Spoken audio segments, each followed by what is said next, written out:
The truth is, money is not your problem. So people think money is what holds them back. I often speak with clients, they're like, well, I want to get started, but money this, money that. The truth is that money solves a lot of problems. And the problems that money can't solve are ones that are really part of your growth journey, which means that you have to solve it.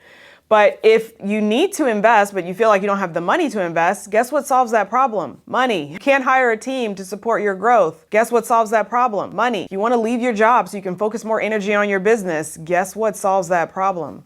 Money. So how do you solve the money problems if you think you don't have any money? Well, first, you have to admit that you're going to keep going around in the same circles if you don't step in and do something different. And then there was a quote like way back in the day when someone asked a robber, why do you rob banks? And he said, well, that's where the money is. So let's just get really clear on, like, if you feel like you don't have any money, go to where the money is. And that's what we do in our business. Leverage means just using borrowed capital for an investment and expecting the profits to be greater than the interest payable. It also means to use something to its maximum advantage, and that is money. So who has the money? Well, banks, your rich uncle, banks. If you don't have a rich uncle, pick between one of the other two and move forward with confidence, or just be okay with admitting that you're willing to stay where you are.